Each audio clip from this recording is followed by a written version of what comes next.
तो चलिए वीडियो की शुरुआत करते हैं। पर एक मिनट यार, ये व्यू थोड़ा सही नहीं आ रहा है। हाँ, ये थोड़ा सही बैकग्राउंड है।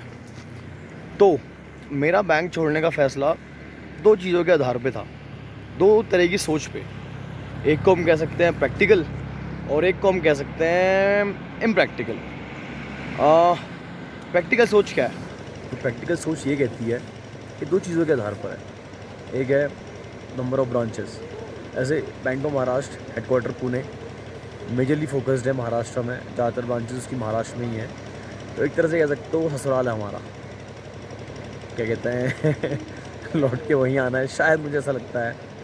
तो मुझे लगता है जैसे एक एज के बाद ना आदमी को स्टेबिलिटी चाहिए होती है। 30-35 तक लगता है यार कि यार अपने घर के अगल बगल ही रहे तो अच्छा है, ट्रांसफ़र्स भी वहीं पर हों। तो बैंक ऑफ महाराष्ट्र की उत्तराखंड में 11 ब्रांचेज़ हैं और मेरा पीएनबी में हुआ है, पंजाब नेशनल बैंक में, पर क्लरिकल में हुआ है। तो और पीएनबी की एसबीआई के बाद सबसे ज़्यादा ब्रांचेस है उत्तराखंड में, 365। तो वही, अगर हम ब्रांचेस का रेशियो देखें तो ज़्यादा मेरे को पॉसिबिलिटी लगती है कि हाँ, उत्तराखंड में अगर मेरा होता है, मैं अगर स्केल 1 या स्केल 2 भी रहता हूँ तो मैं उत्तराखंड में ही घूमूंगा। और एक दो मेरे दोस्त हैं जो ऑलरेडी पीएनबी में हैं, उनसे मेरी बात भी हुई थी। तो कुछ ऐसा ही हिसाब है, मतलब अगर उत्तराखंड में नहीं भी है, जैसे यूपी हो गया या उस तरफ हो गया, तो चांसेस नॉर्थ में रहने के ज़्यादा हैं। हाँ, साउथ में भी आ सकते हैं, ऐसा नहीं है, वो भी हो सकता है। और दूसरा है प्राइवेटाइजेशन।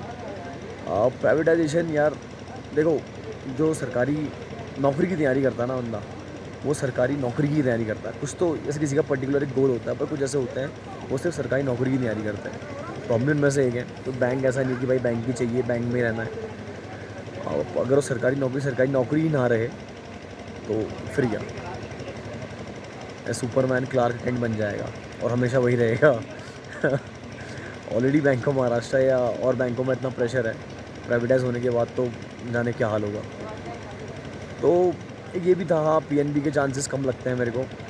होगा भी तो शायद थोड़ा समय लगेगा। अगर वो होगा तो बैंक ऑफ बड़ौदा भी नज़दीक है। अगर लगता मतलब मेरे को ऐसा कि ले दे के शायद एसबीआई बचेगा, अगर पीएनबी के ऊपर बात आ जाएगी या बैंक ऑफ बड़ौदा के ऊपर बात आ जाएगी तो दूसरी सोच है, इसको मैं इम्प्रैक्टिकल कह रहा हूँ, हालांकि वो इम्प्रैक्टिकल तो नहीं है। मेरा यार सपना कुछ और था, मैं करना कुछ और चाहता था ज़िंदगी में। पर बैंक एक फाइनेंशियल फ्रीडम के लिए था कि मेरे को नौकरी मिले और थोड़ा फाइनेंशियल इंडिपेंडेंस आ जाए, तो वो पैसा मैं लगा सकूँ उस पर। हालांकि पैसा तो था, पर समय की थोड़ी किल्लत थी। तो पीएनबी चुनने का एक बड़ा ये कारण ये भी है कि थोड़ा समय मिल जाए, 3 से 4 साल अब अपने सपने को दे दूँ।